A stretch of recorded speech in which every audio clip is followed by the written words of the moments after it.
Nous bénissons le nom du Seigneur pour nous avoir gardés saints, bien portants, vivants et actifs dans le Seigneur.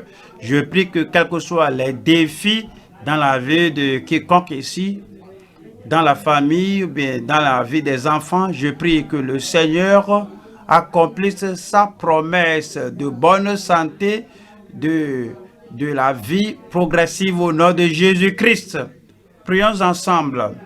Père, te remercions pour notre étude biblique. Merci pour ton peuple. Merci pour leur fidélité. Merci pour le temps qu'on vient ici à tout moment et que l'Esprit de Dieu prend l'écriture et l'applique à notre cœur de façon dynamique et positive. Nous demandons que ce soir, tu fasses la même chose en illuminant ton peuple, chacun et tout le monde, que tu nous illumines dans ta parole au nom de Jésus-Christ. Nous te remercions parce que tu nous as exaucés. Au nom de Jésus, nous prions. Cette nuit encore, nous sommes revenus à l'Évangile selon Saint Marc. Et cette nuit, nous allons voir Marc 14, verset 66 au verset 72. Marc 14, 66. Ouvrez la Bible avec moi. Pendant que Pierre était en bas dans la cour, il vint une des servantes du souverain sacrificateur. Voyant Pierre qui se chauffait, elle le regarda et lui dit, « Toi aussi, tu étais avec Jésus de Nazareth. » Il le nia, disant, « Je ne sais pas, je ne comprends pas ce que tu veux dire. » Puis il sortit pour aller dans le vestibule, et le coq chanta. La servante l'ayant vu se mit de nouveau à dire à ceux qui étaient présents, « Celui-ci est de ces gens-là. » Et il le nia de nouveau. Peu après, ceux qui étaient présents dirent encore à Pierre, « Certainement, tu es de ces gens-là, car tu es galiléen. » Alors, il commença à faire des imprécations et à jurer, « Je ne connais pas cet homme dont vous parlez. » Aussitôt, pour la seconde fois, le coq chanta. Et Pierre se souvint de la parole que Jésus lui avait dite, « Avant que le coq chante 2 fois, tu me renieras 3 fois. » Et en y réfléchissant, il pleurait. C'est le passage d'étude de ce jour. Et c'est un passage au sujet d'un disciple remarquable de Christ, un des disciples très réputés, un des apôtres réputés du Seigneur.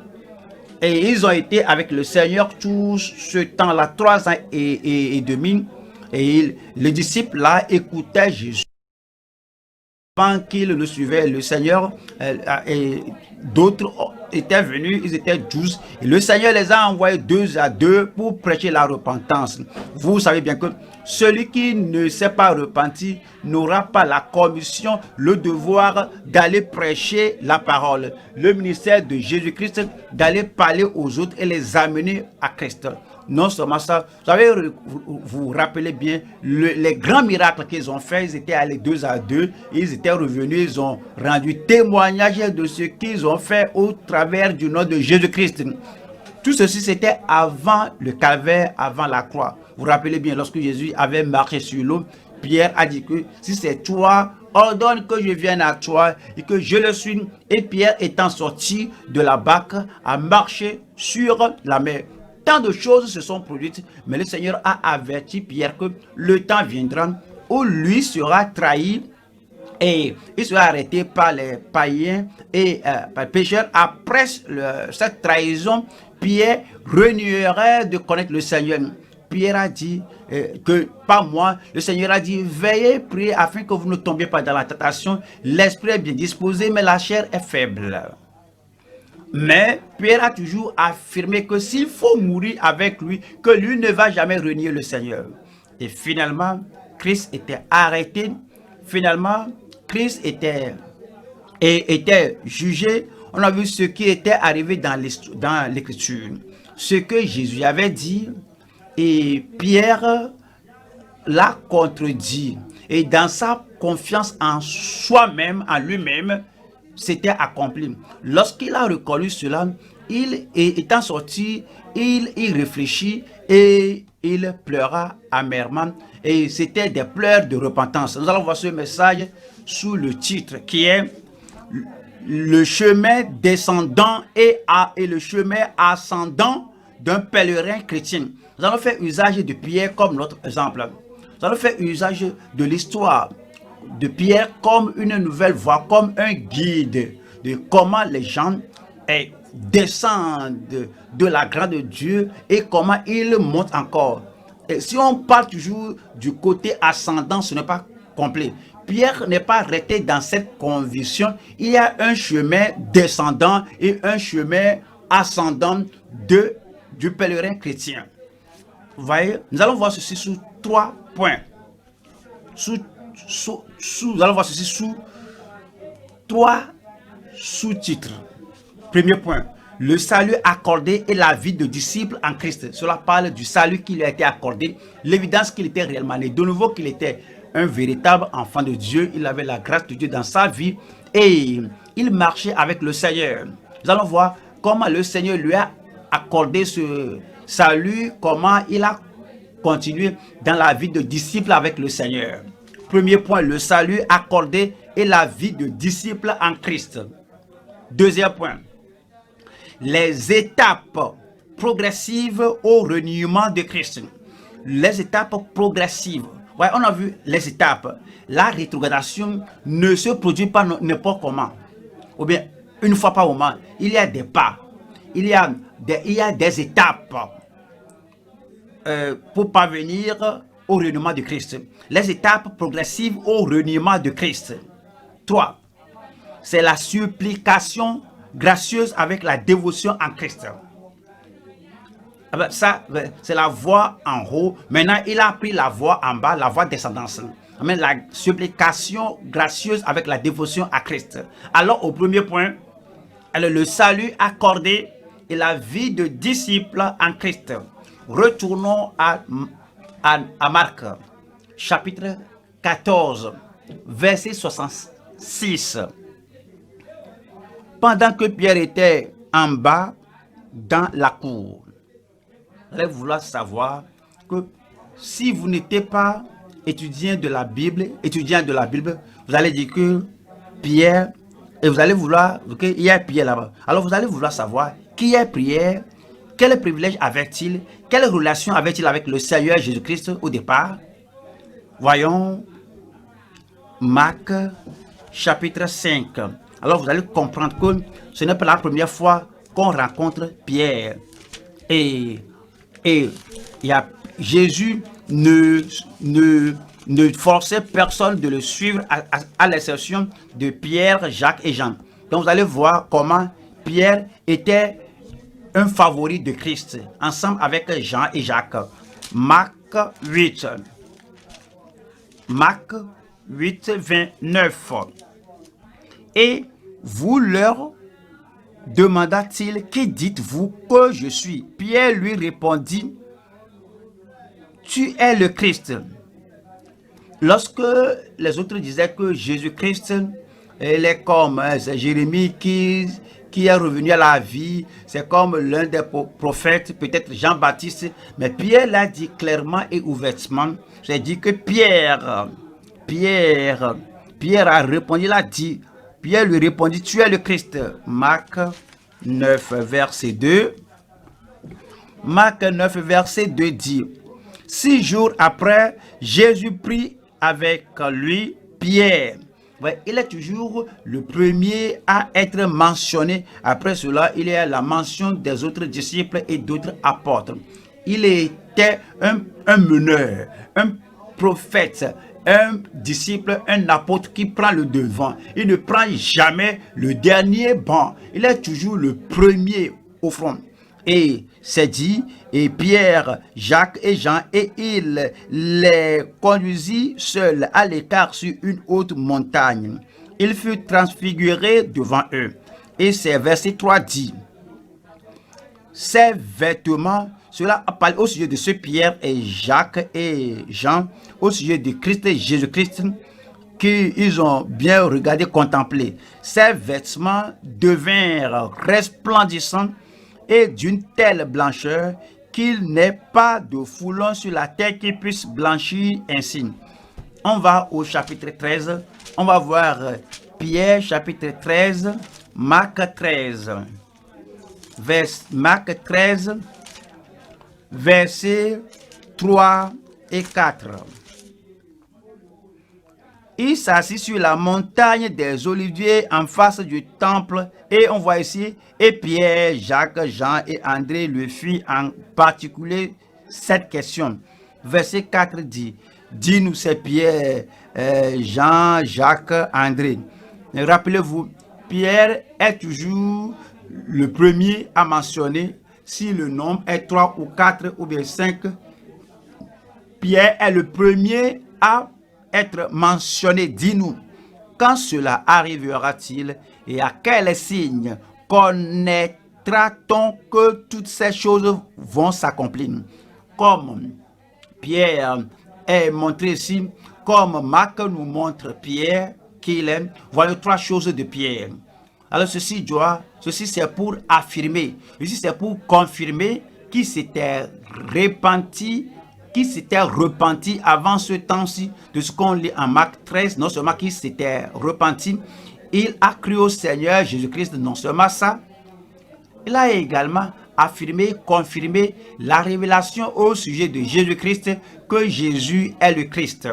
Donc il avait l'assurance que son nom était écrit au ciel.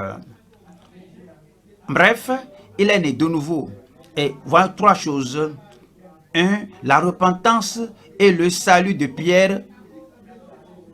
La repentance et le salut de Pierre à travers Christ. 2. Sa révélation particulière et sa position en Christ. Sa révélation particulière et sa position en Christ. 3. Sa relation inestimable avec l'Esprit et Christ. Allons à la première partie de ce premier point. La repentance et le salut de Pierre à travers Christ.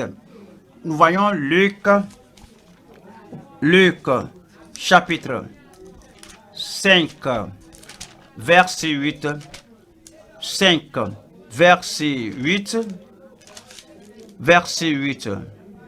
Quand il vit cela, Simon-Pierre tomba aux genoux de Jésus et dit, Seigneur, retire-toi de moi parce que je suis un homme pécheur. Voilà la confession là. Je suis un homme pécheur, je ne suis pas digne, je ne peux pas m'approcher de toi. Tu es saint, je suis non saint. Tu es juste, je suis injuste.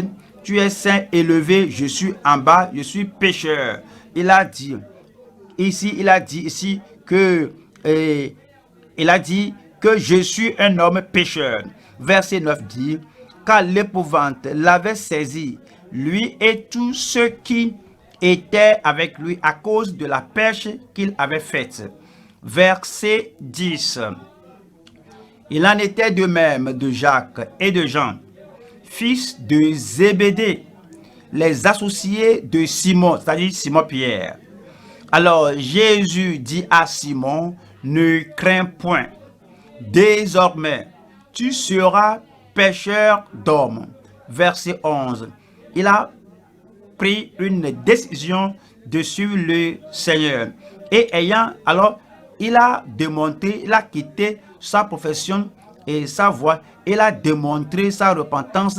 Il va commencer une nouvelle vie en Christ et pour Christ. Et c'est dit, et ayant ramené les barques à terre, ils laissèrent tout et le suivirent. Ils laissèrent tout et le suivirent. Quel en est le résultat? Que pourriez-vous dire de cela lorsque quelqu'un se repent et qu'il abandonne tout ce qui est du passé et abandonne tous ses péchés et croit au Seigneur Jésus-Christ. Et maintenant, la personne suit le Seigneur Jésus-Christ. Qu'est-ce que nous disons de cela? Jean chapitre 1, verset 12. Jean 1, 12. Jean 1, 12. Mais à tous ceux qui l'ont reçu, à ceux qui croient en son nom, elle a donné le pouvoir de devenir enfants de Dieu. Il leur a donné le pouvoir, l'assurance, l'autorité, le privilège de devenir enfants de Dieu. Donc, on voit que lorsque Pierre a tout laissé pour suivre Jésus-Christ et il a cru au Seigneur Jésus-Christ, alors il a reçu le privilège, l'autorité, la capacité à devenir fils de Dieu, enfant de Dieu, parce qu'il a cru en son nom. Jean chapitre 6, verset 67. Jean 6, 67. Jésus donc dit aux 12, rappelez-vous, Pierre est l'un d'eux et c'est lui le disciple meneur. Et Jésus donc dit aux 12, et vous, ne voulez-vous pas aussi vous en aller? Verset 68. Simon-Pierre lui répondit, Seigneur, il appelait Seigneur, tu es mon Seigneur, tu es notre Seigneur. À qui irions-nous? Tu as les paroles de la vie éternelle. voyez, il connaissait la vie éternelle, il avait la vie éternelle et il a dit, tu as les paroles de la vie éternelle. Verset 69. Et nous avons cru, je crois, les autres ont cru, et nous avons cru et nous avons connu que tu es le Christ, le Saint de Dieu. Verset 70, le Seigneur maintenant a répondu. Jésus leur répondit, n'est-ce pas moi qui vous ai choisi, vous les 12, et l'un de vous est un démon. Il parlait d'un d'eux. Judas Iscario, il les a choisis, Pierre, Jacques, Jean, André, il les a choisis au salut, il les a amenés au salut.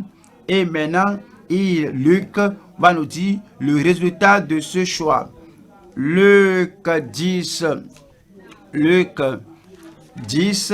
verset 20. Cependant, ne vous réjouissez pas de ce que les esprits vous sont soumis. Il parlait aux disciples. Et s'il a parlé aux disciples, à ces 70 qu'il a appelés et envoyé après les 12, il parlait aussi aux 12. Cependant, ne vous réjouissez pas de ce que les esprits vous sont soumis, mais réjouissez-vous de ce que vos noms sont écrits dans les cieux. Sans doute, Pierre était né de nouveau. Son nom était dans le livre de vie. Et parce que son nom est écrit au ciel. Avant qu'on ne quitte cette partie, voyons Jean 17. Jean 17, verset 2. Selon que tu lui as donné pouvoir sur toutes tes chairs, afin qu'il accorde la vie éternelle à tous ceux que tu lui as donnés. Jésus-Christ parlait au Père et priait le Père et il a dit, Père, tu m'as donné l'autorité, le pouvoir sur toutes tes chairs et ceux que tu m'as donné, c'est-à-dire ce sont mes disciples, alors j'ai le droit de leur donner la vie éternelle. Voilà le verset 6. Verset 6 dit, j'ai fait connaître ton nom aux hommes que tu m'as donné du milieu du monde. Ils étaient à toi, ils t'appartenaient, tu me les as donnés dans le monde et ils t'appartiennent par la création. Ils étaient à toi et tu me les as donnés par la rédemption, ils m'appartiennent et ils ont gardé ta parole. Il ne pouvait pas dire cela d'un pécheur qui ne s'est pas repenti, un pécheur qui ne croit pas, un pécheur qui ne dépendait pas de Christ, un pécheur. Il a dit ils ont gardé ta parole, ils sont sauvés. Verset 7. Maintenant, ils ont connu que tout ce que tu m'as donné vient de toi. Verset 8 dit, car je leur ai donné les paroles que tu m'as données, et ils les ont reçues. Voici cela. Ils étaient nés de nouveau. Et Pierre en particulier, dont nous parlons maintenant, était l'un de ceux qui ont reçu la totalité de la parole de Dieu. Et ils ont vraiment connu que je suis sorti de toi. Et ils ont cru que tu m'as envoyé. Le verset 14. 14 dit, je leur ai donné ta parole. Jésus parlait au Père céleste. Je leur ai donné ta parole, la parole de Dieu, et le monde les a haïs, parce qu'ils ne sont pas du monde. Comme moi, je ne suis pas du monde. Sans doute, ils étaient sauvés, ils étaient nés de nouveau, et Jésus a dit que Pierre et les autres disciples n'étaient pas du monde, comme lui, Christ, n'était pas du monde. Verset 15 dit, je ne te prie pas de les ôter du monde, mais de les préserver du monde, du malin. Ils étaient sauvés du monde mauvais. Et le Seigneur maintenant dit que le Père les préserve du malin. Verset 16, il a encore répété avec assurance. Ils ne sont pas du monde, comme moi, je ne suis pas du monde. Vous comprenez? Pierre, la repentance et le salut de Pierre à travers Christ. Nous allons maintenant parler de sa révélation particulière et sa position en Christ. On va à Matthieu 16. La révélation que Pierre avait. Matthieu 16. Matthieu 16, 15. Matthieu 16, 15. Et vous, leur dit-il, qui dites-vous que je suis? 16. Simon Pierre répondit, tu es le Christ, le Fils du Dieu vivant. Voilà le commentaire de Jésus au sujet de cela au verset 17. Jésus, reprenant la parole, lui dit, tu es heureux, Simon, fils de Jonas, car ce ne sont pas la chair et le sang qui t'ont révélé cela, mais c'est mon Père qui est dans les cieux. Mais c'est mon Père qui est dans les cieux. C'est mon Père qui te l'a révélé. Vous voyez cette révélation particulière que Pierre avait au sujet de Christ. Et maintenant, Christ va maintenant mentionner une autre chose. Verset 18. Et moi, parlant à Pierre, je te dis que tu es Pierre et que sur ce roc, cette pierre de ta confession, que je suis le Fils de Dieu, sur ce roc, mon titre, ma personnalité, et sur ce roc, je bâtirai mon église et que les portes du séjour des morts ne prévaudront point contre elle. Verset 19 dit, je te donnerai les clés du royaume des cieux. Voyez cela. Il ne pouvait pas promettre à un pécheur cela. Pierre était sauvé, il s'était repenti, il est enfant de Dieu. Il aura la clé pour ouvrir la porte du royaume de Dieu aux Juifs. Cela s'est produit en acte 2. Et aux païens, cela s'est produit en acte 10. Et je te donnerai les clés du royaume des cieux. Ce que tu lieras sur la terre sera lié dans les cieux. Et ce que tu délieras sur la terre sera délié dans les cieux. Une grande révélation que le Seigneur avait donnée à Pierre. Voyons Matthieu 13.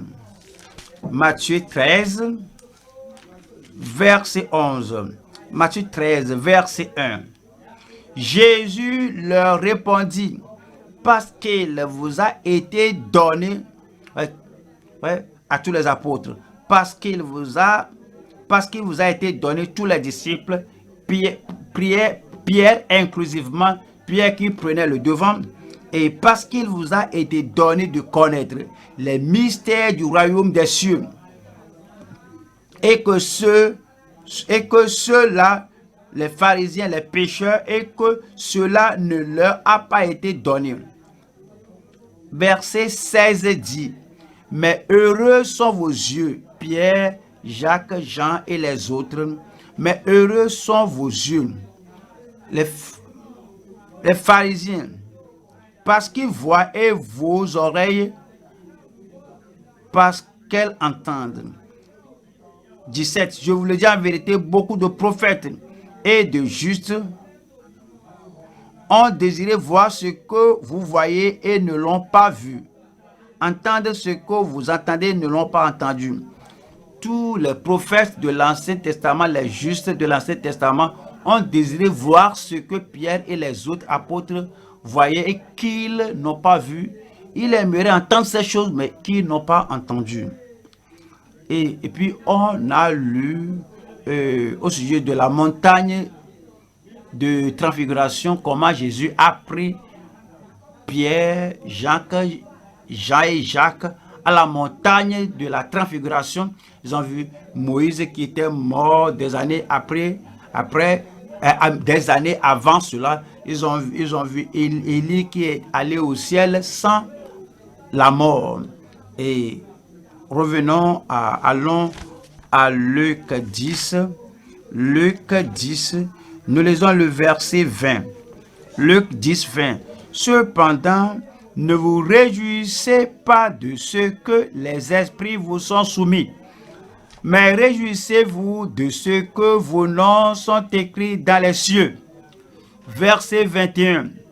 Là, nous avons vu la joie du Seigneur Jésus en cette heure-là. En ce moment même, Jésus tressaillit de joie par le Saint-Esprit et il dit, « Je te loue, Père, Seigneur du ciel et de la terre, de ce que tu as caché ces choses aux sages et aux intelligents, et de ce que tu les as révélées aux enfants. » Les enfants en Christ, ils sont nés de nouveau, nés dans le royaume.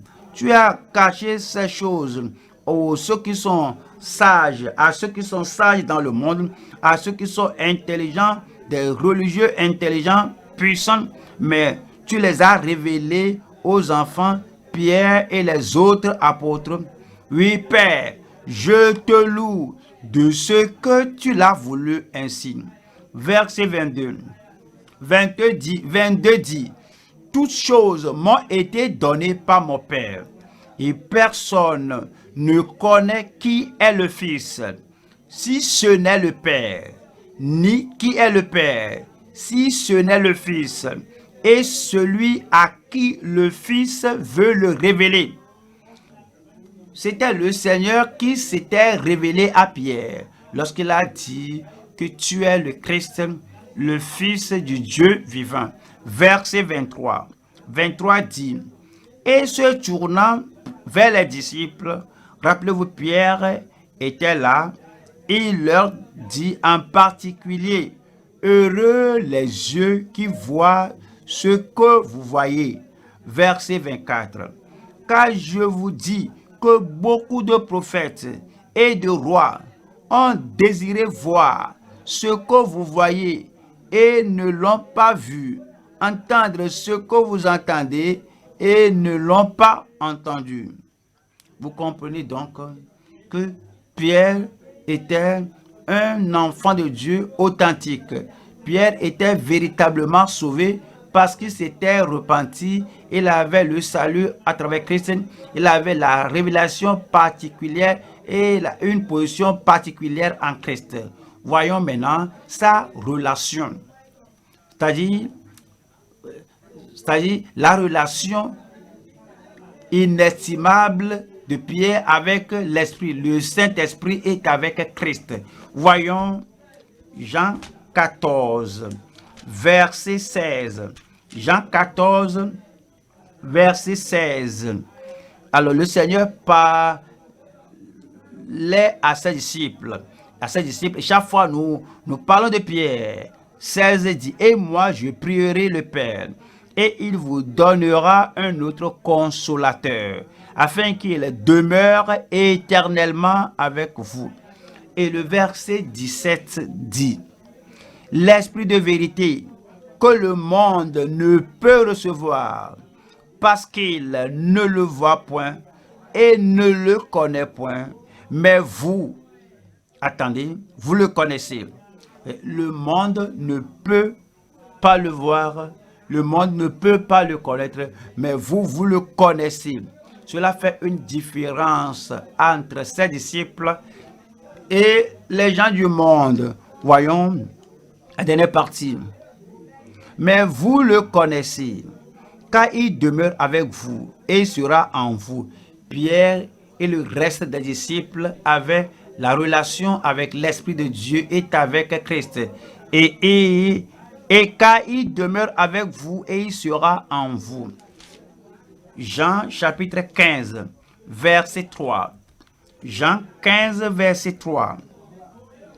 Déjà vous êtes purs. Cela a tout résumé. Les pécheurs sont impurs, ils sont souillés.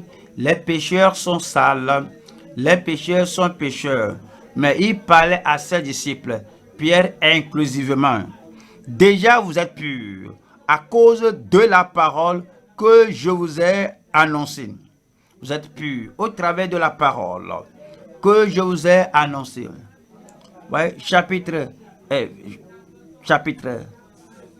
15, verset 16 nous dit, « Ce n'est pas vous qui m'avez choisi, mais moi je vous ai choisi et je vous ai établi afin que vous alliez et que vous portiez du fruit et que votre fruit demeure. » Il parlait à ses disciples que je vous ai choisi. La raison pour cela, c'est que vous alliez, que vous portiez du fruit. Un arbre mort ne peut porter de fruits.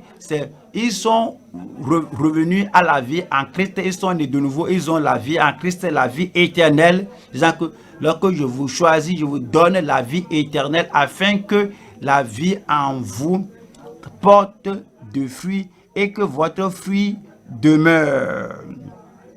Et que tout ce que vous demanderez au Père en mon nom, il vous le donne. Chapitre 20, Jean 20, verset 17. C'est très intéressant et très instructif. Jésus lui dit, « Ne me touche pas, car je ne suis pas encore monté vers mon Père, mais va trouver mes frères. » De qui parlait-il ici? Il parlait de ses disciples, Pierre et les autres. « Mais va trouver mes frères et dis-leur que je monte vers mon Père et votre Père.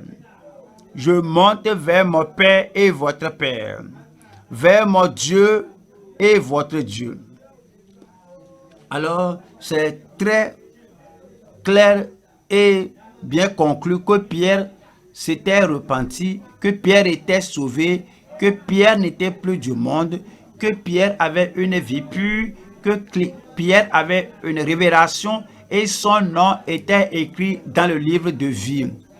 Bref, le Seigneur lui a accordé le salut et la vie de disciple en Christ. Revenons maintenant à Marc 14, verset 66. Nous allons voir le deuxième point, les étapes progressives au reniement de Christ. Le processus qui a amené Pierre au point de renier Christ. Les étapes progressives au reniement de Christ. Nous lisons de Marc 14, verset 66. Pendant que Pierre était en bas dans la cour, il vint une des servantes du souverain sacrificateur.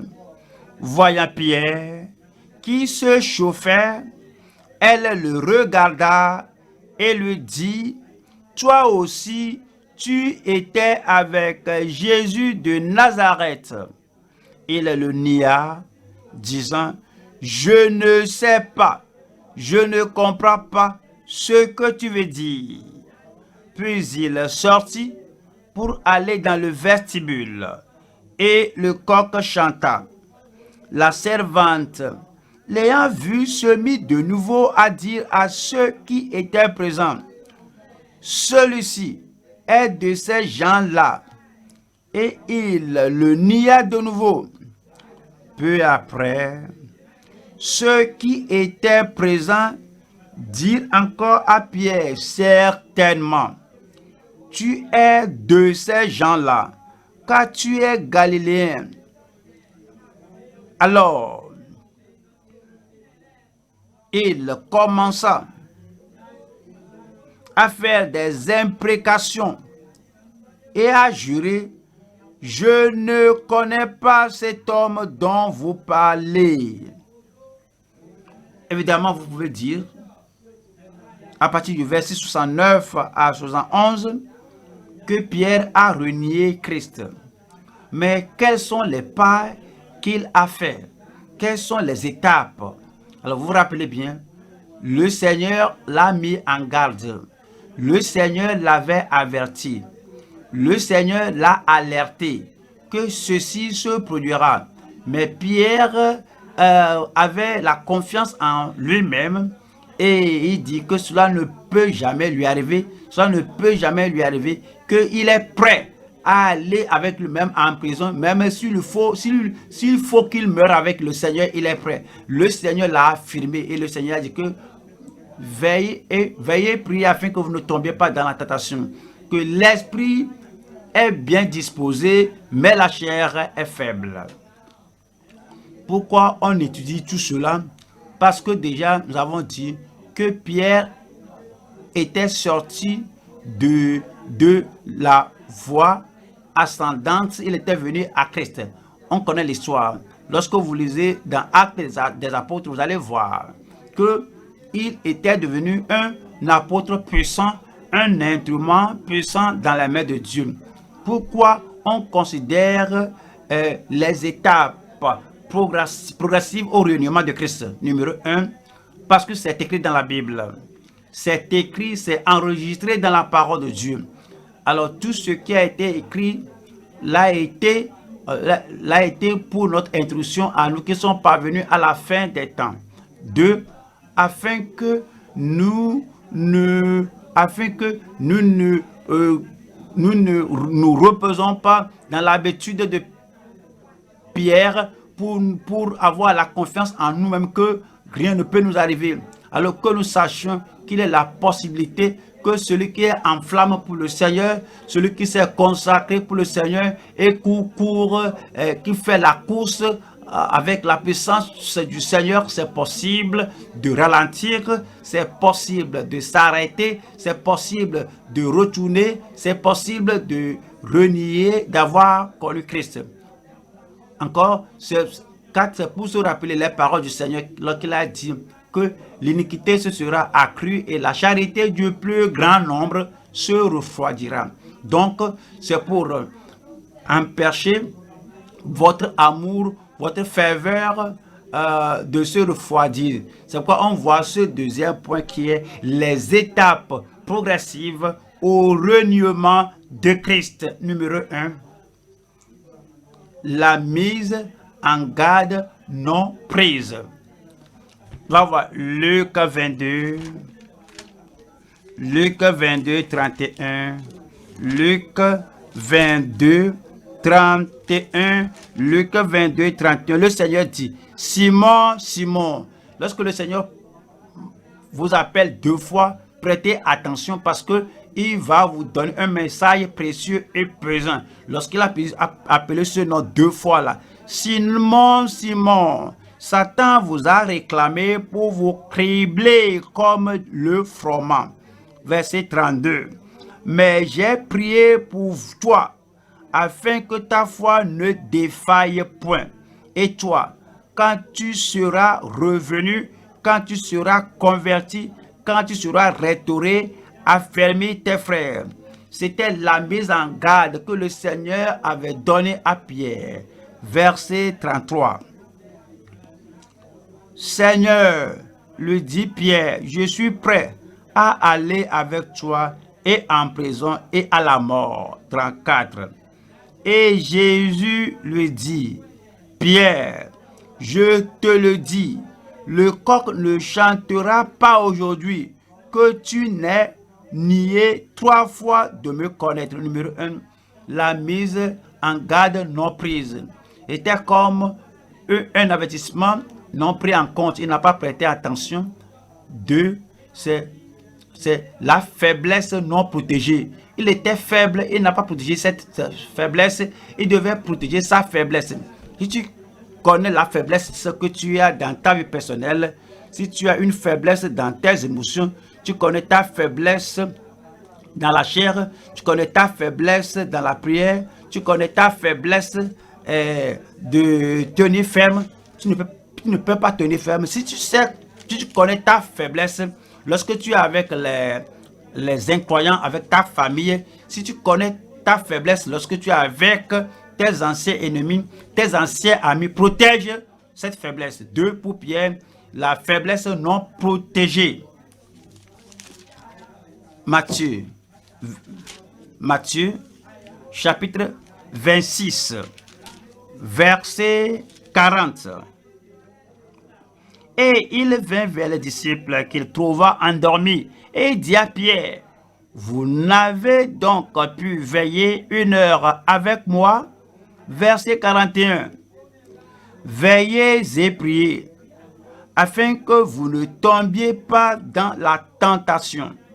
L'esprit est bien disposé. C'est ce que Pierre dit. Je suis prêt à aller avec toi. Je suis prêt à mourir avec toi. Je suis engagé, consacré à aller même en prison et à la mort. L'esprit est bien disposé, mais la chair est faible. Il n'a pas protégé cette partie parce qu'il ne croyait pas qu'il était faible en une manière donnée. Numéro 3. La vigilance non focalisée. Voilà le verset 41. Veillez et priez, afin que vous ne tombiez pas dans la tentation. Le Seigneur veut qu'il veille autour de lui, qu'il veille au-dedans de lui, que ce que la petite servante qui pourrait arriver lorsque tu n'es pas préparé, la tentation de dire que je t'ai vu dans le jardin, et veille sur ce domaine de ta vie. Il ne s'est pas focalisé lorsqu'il parlait. C'est comme une sentinelle. C'est comme un gardien de nuit, une sécurité qui devait être vigilant, mais la personne est imprudente. La personne ne s'est pas focalisée lorsqu'il était de jour. Marc 14, verset 37.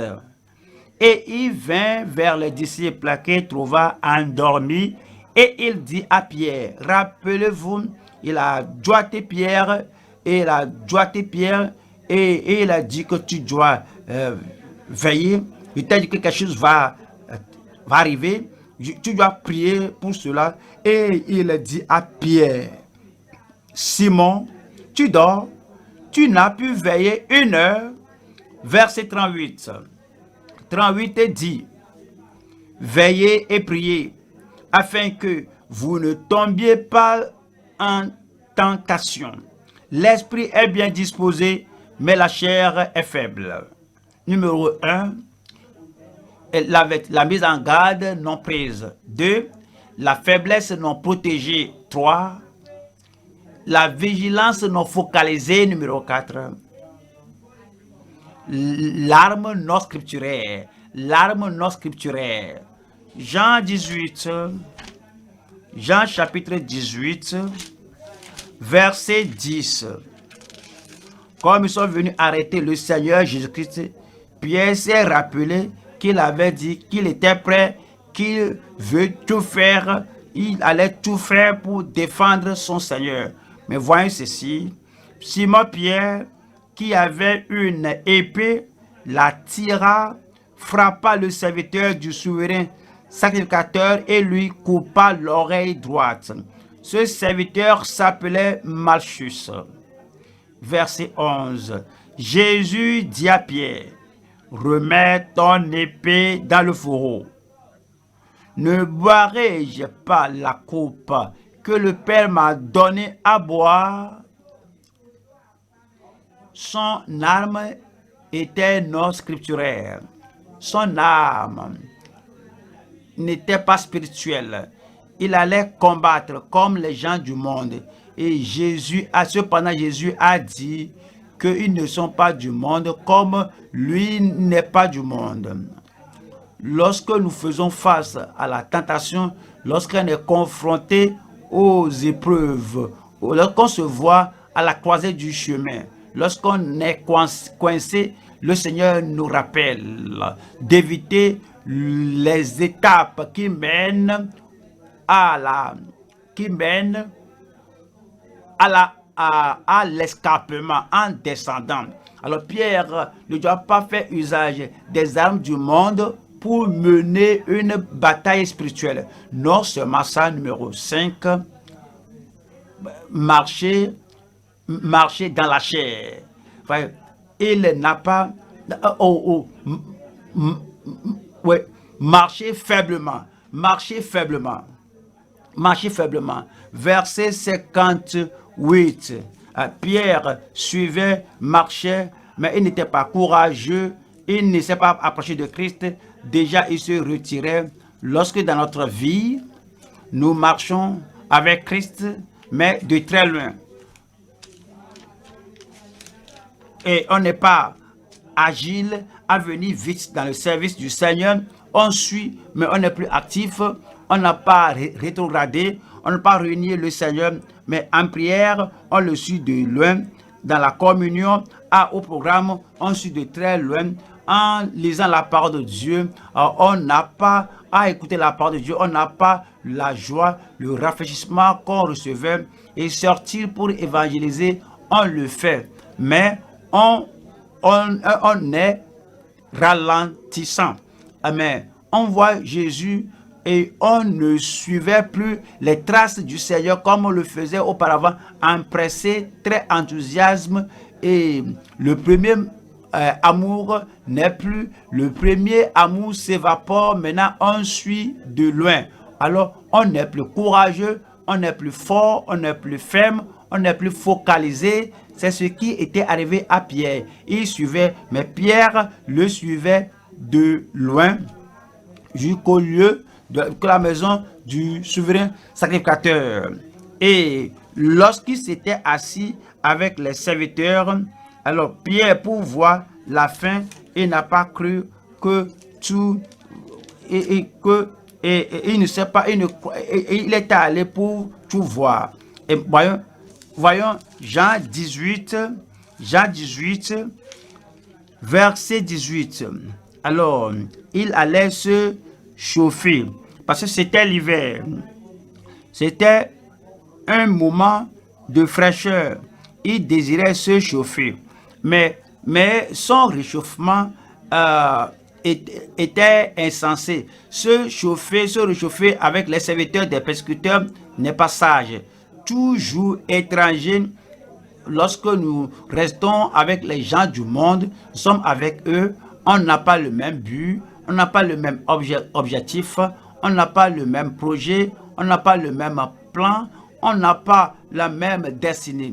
Alors, comment se fait-il que on soit si proche d'eux? Je veux me réchauffer. Le réchauffement là était insensé. Jean 18, 18. Les serviteurs et les huissiers qui étaient là avaient allumé un brasier car il faisait froid et ils se chauffaient. Pierre se tenait avec eux et se chauffait. Pierre se tenait avec eux et se chauffait. Le verset 25.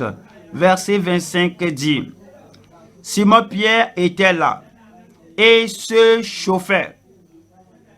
On lui dit, regardez ceci, toi aussi, n'es-tu pas de ses disciples? Et c'est lorsqu'il était avec eux qu'il a ouvert la voie à cette tentation de venir et pour qu'il lui pose des questions, pour qu'il lui pose des questions, n'es-tu pas l'un d'eux? Et il le niait, dit, je n'en suis point. Maintenant, des paroles imprudentes, Marc 14, 67. Marc 14, 67. Voyant Pierre qui se chauffait, elle le regarda et lui dit, toi aussi, tu étais avec Jésus de Nazareth. Verset 68.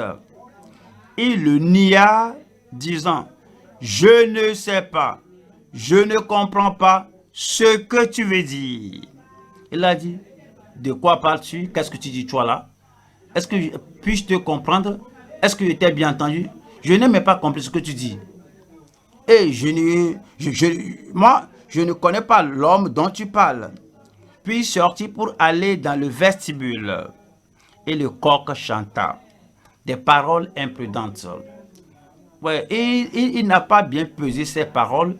Il pourrait se taire si sais-tu et penser à ce que Jésus a dit. Jésus a dit que je t'ai donné la clé du royaume. Ce que tu lieras sur la terre sera lié dans les cieux. Il faut penser à cela. Le Seigneur va lui donner la clé du royaume.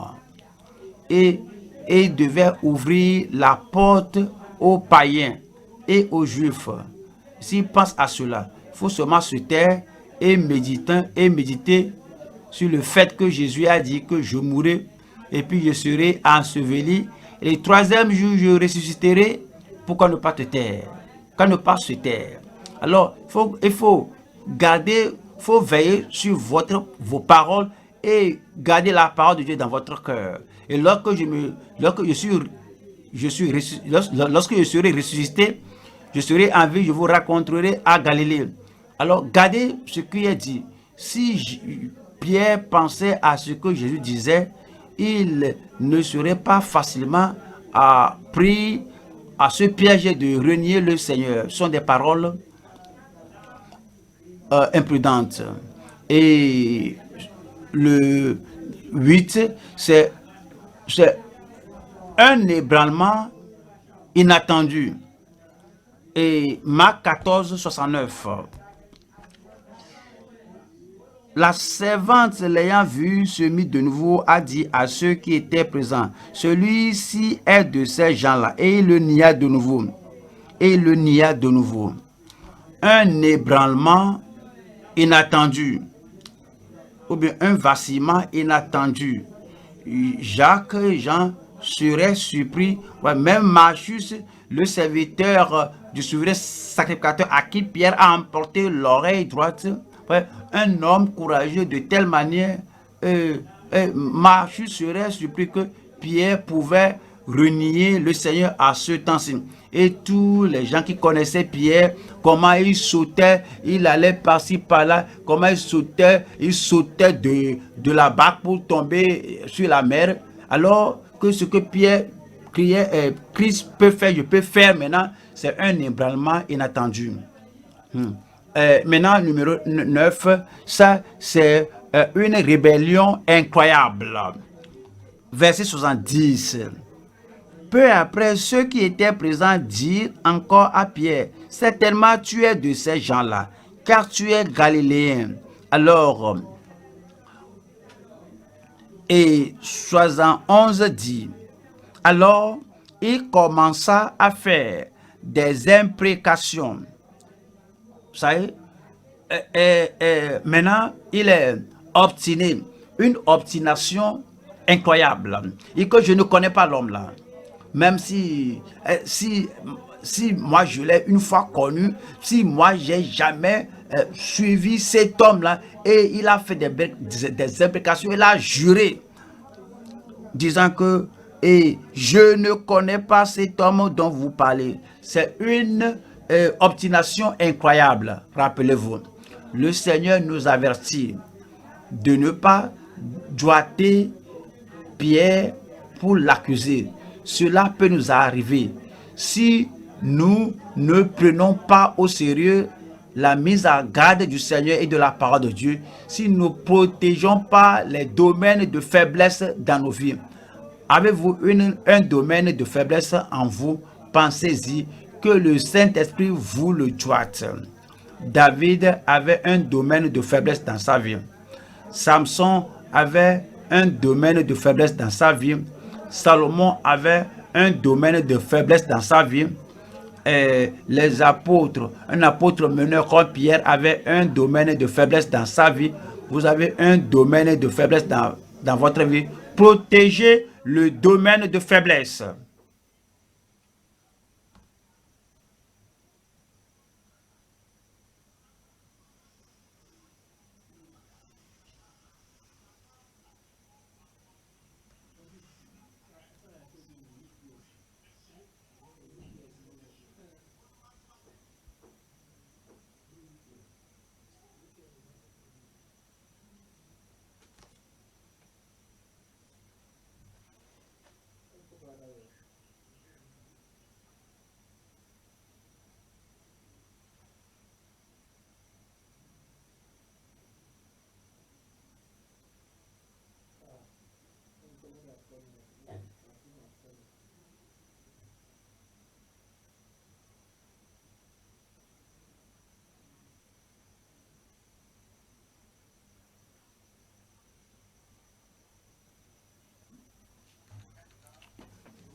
Faut pas baisser la tête, faut pas agir comme tu es un homme faible et qu'il y a beaucoup de fraîcheur, il n'y a plus de conviction, il n'y a plus de passion, il n'y a plus d'objectif.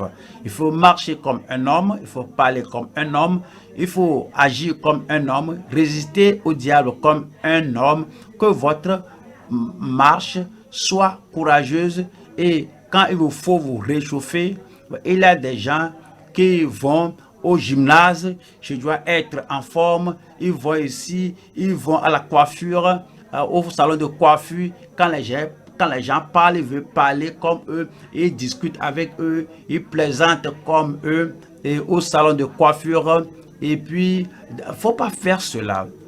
Ne soyez pas au lieu où ils se trouvent. Il ne faut pas dire ce que ces gens-là disent, il ne faut pas faire ce qu'ils font. Il ne faut pas vous chauffer, faut pas prendre soin du physique de façon insensée. Il faut garder vos paroles. Il faut veiller sur vos paroles. Les paroles de colère, les paroles d'incrédulité, les paroles de reniement, les paroles d'impudence, les paroles de panique, les paroles de cupidité, les paroles de mondanité et les paroles de dénigrer et de n'avoir aucune protection. Alors, il faut veiller sur vos paroles, que vos paroles soient bien gardées. Oui, un ébranlement est inattendu. Vous n'êtes pas attendu de trembler et de vaciller dans vos projets, dans votre vie de suivre Christ. Ne faites rien de façon obstinée. Vous allez fait que le diable rigole, qui se moque lorsque vous agissez contre Christ, lorsque vous agissez contre la foi chrétienne et la confiance que vous avez. Et de façon obstinée, vous faites cela. Peut-être vous avez une raison, mais ne faites rien de façon obstinée. C'est incroyable que vous, en tant qu'enfant de Dieu, que vous soyez obstiné à renoncer, à renier le Seigneur, à renier les doctrines cardinales de la Bible. Mais Dieu merci, tout ceci n'était pas la fin de Pierre. Il est remonté. Voyons Marc 14, verset 72. Marc 14, verset 72. Aussitôt, pour la seconde fois, le coq chanta. Et Pierre se souvint de la parole que Jésus lui avait dite. Avant que le coq chante 2 fois, tu me renieras 3 fois. Et en y réfléchissant, il pleurait. Et en y réfléchissant, il pleurait. Lorsque nous parlons de pleurer, Ouais, il y a des pleurs religieux. Il y a des gens qui sont habitués, qui se sont habitués à pleurer. Il y a des gens, lorsqu'ils veulent commencer à prier, que ce soit à la maison ou à l'église, vont commencer à pleurer, pleurer, pleurer. Si vous leur demandez, mais frère, pourquoi chaque fois tu pleures lorsque tu pries? Même si tu cites des promesses de Dieu, tu pleures. Même si Dieu, oh Dieu, je te remercie, je suis sauvé, tu pleures. Et tu dis que Seigneur, merci parce que tu m'as éloigné de la tentation, tu m'as éloigné des épreuves. Merci pour ta bonté, ta grâce dans ma vie, tu pleures. Et à tout moment que tu dis que Seigneur, je te remercie pour la puissance du Saint-Esprit dans ma vie, tu pleures. Pourquoi chaque fois tu pleures en pleurant? Dis que tu sais, Pierre a pleuré. Oui, Pierre a pleuré parce qu'il a renié le Seigneur. Et, et il a réfléchi sur la conséquence de renier le Seigneur et il a pleuré. Laisse-moi vous le montrer. La supplication glorieuse avec la dévotion en Christ.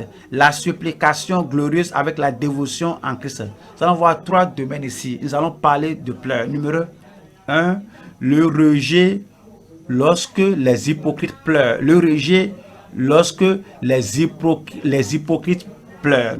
Ouais. Si Pierre s'est dissimulé et ne s'est pas réellement repenti, il a pleuré, elle a versé des larmes de crocodile, il ne serait pas accepté. Voyons, Hébreux chapitre 12, Hébreux 12, Hébreux 12, 15.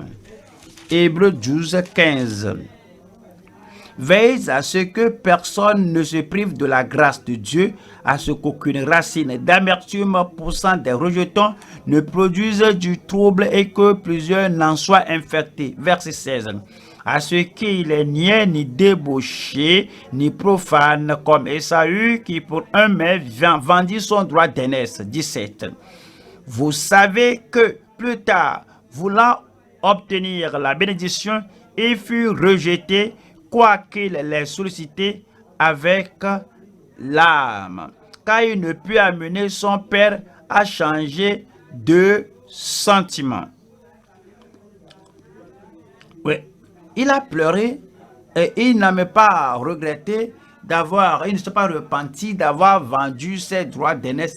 Il a dit que c'est-à-dire Jacob a pris mon droit d'aînesse, Jacob a pris mon droit d'aînesse. Même il a pleuré, il n'y a rien à cela. En Luc, Ruth 1, on parle de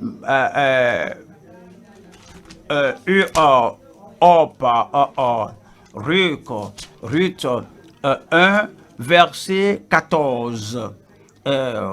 Verset 14. Et elle élevait la voix et pleurait encore. Orpa baisa sa belle-mère, mais Ruth s'attacha à elle. 15. Naomi dit à Ruth, voici ta belle-sœur est retournée vers son peuple et vers ses dieux. Retourne comme ta belle-sœur. Orpa a pleuré, mais elle a toujours à l'esprit les idoles et de son peuple. Ouais, Orpa, ouais, quoi qu'elle ait pleuré, il n'y a rien de significatif à cela. 1 Samuel 24, 1 Samuel chapitre 24, nous lisons le verset 16, qui dit, l'Éternel jugera. 1 Samuel 24, 16 et 1 Samuel 16, verset et toi, verset 14. Et David n'était pas séduit par les pleurs de Saül, parce qu'en 24, 25, David s'éloignait de Saül et il que est la voix de mon fils David. Chapitre 26, on n'a pas le temps de lire cela. Saül poursuivait David. Il y a des gens qui pleurent, mais leur repentance n'est pas là et ne se repent pas. Et ceci va vous surprendre. David, oui, c'est 1 Samuel 24, 17. Jérémie 41, ici on parle d'un homme. Jérémie 41, 6. Jérémie 41, 6. Jérémie 41, 6. L'homme la pleurait comme il allait. Et Jérémie 41, verset 6. Jérémie 41, verset 6. Ismaël, le fils de Néthania, sortit de Mispa au-devant d'eux. Il marchait en pleurant. Lorsqu'il les rencontra, il leur dit, venez vers Guédalia, fils d'Achikam. Et il pleurait, mais dans le chapitre précédent, il a tué Guédalia. Et après l'avoir tué, il pleurait. Et ces gens qui venaient visiter Guédalia, il dit que venez montrer, voir le verset 7. Et dit, et quand ils furent au milieu de la ville, c'est-à-dire Ismaël, l'homme qui pleurait, l'homme qui versait des larmes, Ismaël, le fils de Néthania, les égorgea et les jeta dans la citerne avec l'aide des gens qui l'accompagnaient. Le Seigneur nous dit, faut pas être insensé, faut pas être séduit avec les gens qui versent des larmes de crocodile. Il y a des gens qui pratiquent la comédie. C'est comme ils sont sur un podium. Ils ont appris l'art de pleurer. Ils ont appris à maîtriser l'art de sourire. Ils ont maîtrisé l'art de rire. Ils ont appris l'art de se renfrogner. Ils font tout pour séduire les gens. Et alors ils amènent cela au sanctuaire. Ils amènent cela en présence de Dieu. Ils sont des hypocrites. Quand ils pleurent, ils sont rejetés. Ils sont rejetés. Quand ils sont rejetés, ils pleurent. Mais il ne faut pas suivre cela. Voyons Malachie 2. Malachie 2, 13. Malachie 2, 13. Malachie 2, 13. Voici encore ce que vous faites. Il accuse. Vous couvrez de larmes l'autel de l'Éternel. Ce sont des religieux qui pleurent sans consécration au Seigneur. Voici encore ce que vous faites. Vous couvrez de larmes l'autel de l'Éternel, de pleurs et de gémissements, en sorte qu'il n'a plus égard aux offrandes et qu'il ne peut rien agréer de vos mains. Cela veut dire donc que Dieu rejette ceux qui pleurent, mais ce sont des pleurs habituels, ce sont des larmes religieuses, ce sont des larmes de dissimulation, les larmes d'un hypocrite. Cela n'apporte pas ni la repentance, ni le salut, cela n'apporte pas la restauration, cela n'apporte pas le renouvellement dans le royaume de Dieu. Mais les pleurs de Pierre sont différents de cela. Les pleurs de Pierre sont profonds et cela vient avec la repentance. Matthieu 26, là, la repentance, la nouvelle vie, la rédemption lorsque les pénitents pleurent. La rédemption lorsque les pénitents pleurent. Matthieu 26, 75. Matthieu 26, 75, qui dit ici, et Pierre se souvint de la parole de Jésus. Si notre repentance sera authentique, on doit se rappeler des paroles de Christ, la parole de promesse, la parole qui nous a dit que voici le chemin, marchez-y. On se rappelle la parole, on se rappelle nos actes, et on compare notre vie à l'écriture. Pierre, ici, il s'est rappelé la parole de Jésus qui lui a dit, et Pierre se souvint de la parole qui vous a adressée. Alors, s'il y a une imprudence dans votre vie et vous n'avez pas obéi à la parole, là, vous n'obéissez pas, vous ne suivez pas la parole et quelque chose vous arrive et qui vous fait rétrograder et Pierre se souvient de la parole que Jésus avait dit avant que le coq chante, tu me réuniras 3 fois, et étant sorti, il pleura amèrement. Il s'est rappelé la parole que la chose lui était arrivée. Il s'est rappelé son orgueil, sa confiance en lui-même. Il s'est rappelé qu'il n'était pas en mesure de tenir ferme comme il croyait. Alors il a renié le Seigneur 3 fois. Alors exactement comme le Seigneur l'avait dit. Et il était sorti. Alors, il n'était plus resté avec eux là-bas. Si tu dis que tu te repens, si tu dis que tu pleures, tu ne vas pas rester avec l'ancien copain, tu ne vas pas rester avec l'ancien partenaire de péché, tu ne vas pas rester dans l'ancien joug étranger, tu ne vas pas rester avec les gens fraudeurs, avec les gens séducteurs pour faire des affaires. Tu ne vas plus rester avec ceux qui t'ont conduit à la rétrogradation. Tu ne vas pas rester dans la fausse religion. Pierre était sorti, mais il n'était pas, si tu n'étais pas sorti, tu es resté avec eux là-bas, tu jouis de leur compagnie, tu jouis de leur amitié, tu jouis du feu à cause du feu. Les pleurs ne serviront à rien, mais il était sorti, il a pleuré amèrement. C'est ce que le Seigneur espère. C'est pourquoi le Seigneur lui a pardonné. Lorsque Jésus est ressuscité des morts, voyons Marc 16, verset 7. Et le Seigneur a dit que je vais le raconter à Galilée, mais allez dire à ses disciples et à Pierre en particulier. Parce que les anges se sont réjouis que Pierre s'était repenti. Les anges se sont réjouis que Pierre a redonné sa vie complètement au Seigneur, que sa repentance était authentique. Mais allez dire à ses disciples et à Pierre qu'il vous précède en Galilée. C'est là que vous le verrez comme Pierre va le revoir, comme il vous l'a dit. Comme il vous l'a dit.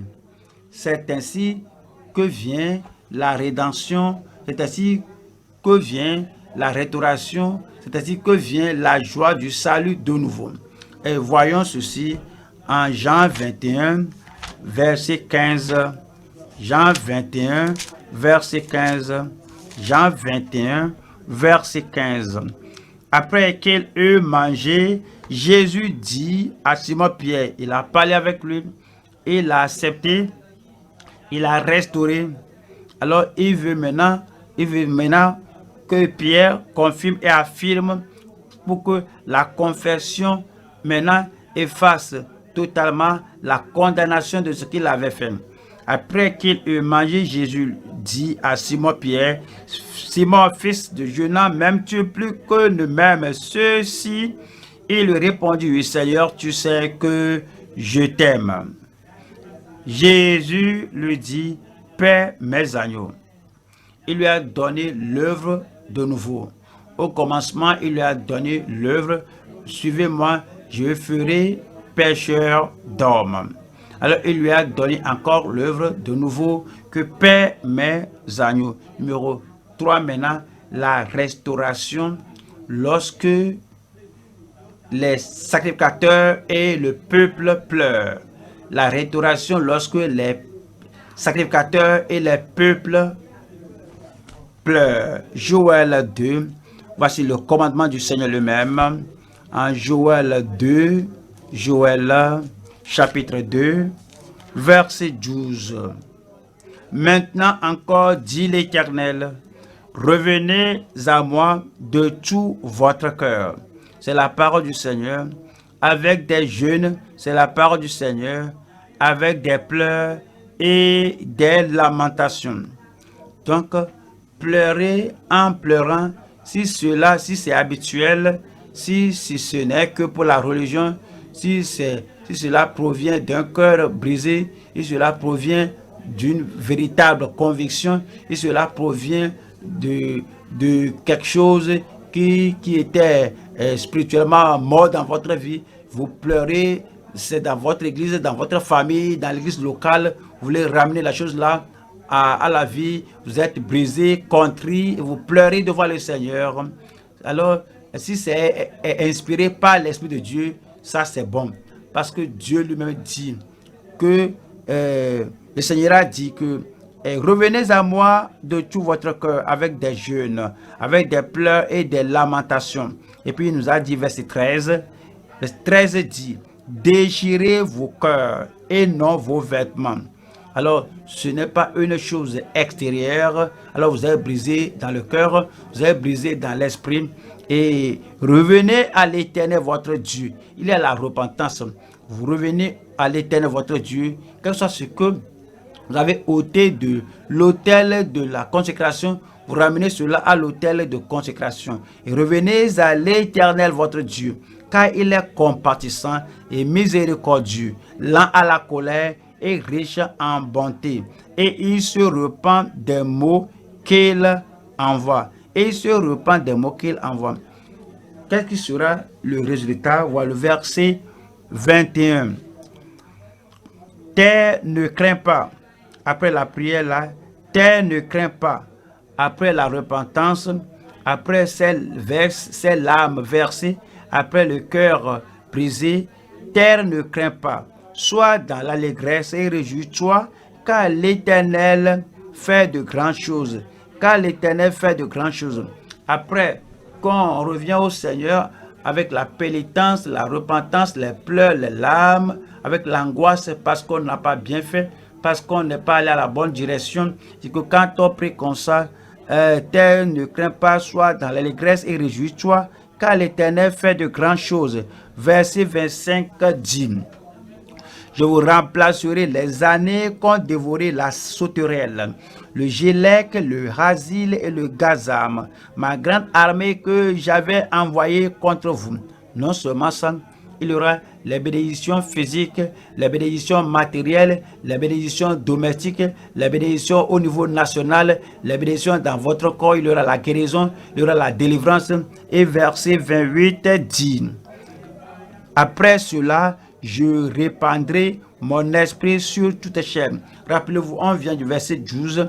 Après que nous sommes venus devant le Seigneur, nous sommes venus devant le Seigneur, le cœur brisé. Après que nous sommes venus devant le Seigneur, nous pleurons devant lui. Nous disons que ce n'est pas là où nous devons être. Nous devons aller plus loin que ceci. Après cela, je répandrai mon esprit sur toute chair. Vos fils et vos filles prophétiseront. Vos vieillards auront des songes et vos jeunes gens des visions.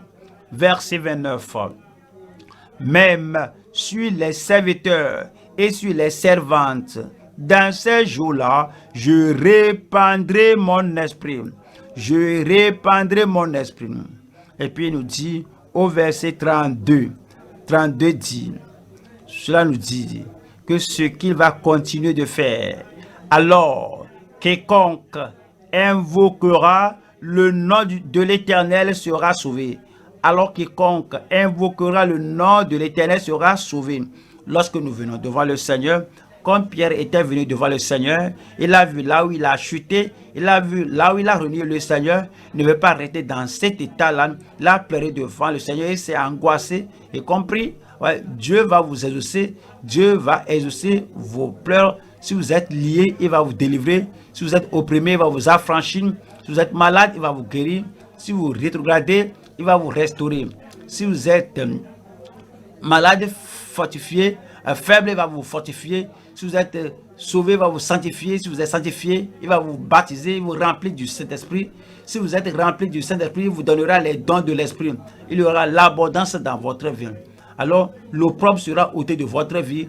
Toute oppression, tout sera ôté de votre vie. Il va restaurer votre âme, il va restaurer votre esprit, il va restaurer votre santé, il va restaurer votre famille, il va restaurer votre ministère, il va restaurer tout ce que vous avez perdu. Mais il vous fera même aller au-delà de ce que vous étiez.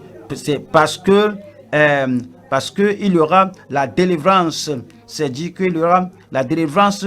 Le salut sera sur la montagne de Sion et à Jérusalem, comme a dit l'Éternel, et parmi les réchappés que l'Éternel appellera. Le Seigneur vous appelle, le Seigneur m'appelle. Le Seigneur dit que nous nous rappelions. Si quelque chose va mal dans notre vie spirituelle, et comme Pierre était pénitent, il a invoqué le Seigneur avec des larmes amères. Alors nous aussi, nous allons invoquer le Seigneur comme nous nous rappelons là où nous devons être et là où nous sommes présentement, et le Seigneur va vous exaucer. Pourquoi ne pas nous lever maintenant et prier le Seigneur? On peut ne pas avoir assez de temps et prier en ce temps-ci parce que on doit clôturer la séance. Donc vous devez vous lever maintenant et prier, Seigneur, je sais que c'est moi. Cette parole qui est parvenue à mon cœur est brisé, mon cœur est fondu. Seigneur, restaure-moi à là où j'étais. Seigneur, restaure-moi à la place de réveil, de renouvellement, à la place de restauration, au-delà de ce que j'étais. Et le Seigneur le fera pour toi, frères et sœurs, mon garçon, ma fille. Rappelle-toi lorsque tu es venu au premier abord au Seigneur, rappelle-toi la nouveauté, l'enthousiasme, la passion, le feu, la lumière, la gloire de Dieu dans ta vie. Que le Seigneur te reprenne et t'amène là où tu étais et qu'il t'amène au-delà, plus que là où tu étais. Le Seigneur va exaucer ta prière pénitente au nom de Jésus-Christ. Père, nous te remercions pour ce moment, nous te remercions pour ce que tu nous as dit.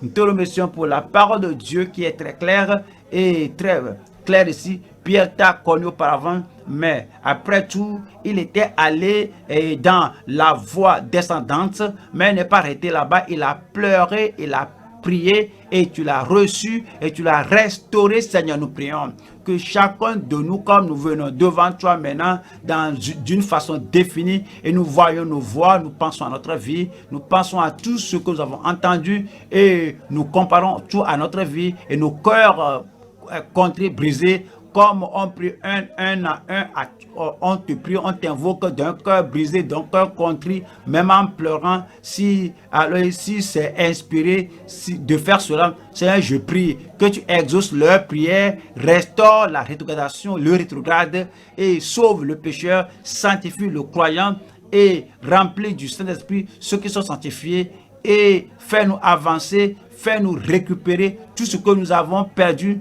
Seigneur, ce que nous avons reçu et perdu, Seigneur, qu'il ait la restauration totale, le recouvrement total, le réveil total, le renouvellement total dans chaque vie au nom de Jésus-Christ. Nous te remercions, Seigneur, parce que tu nous as exaucés. Au nom puissant de Jésus, nous prions. Amen. Que ça vous bénisse.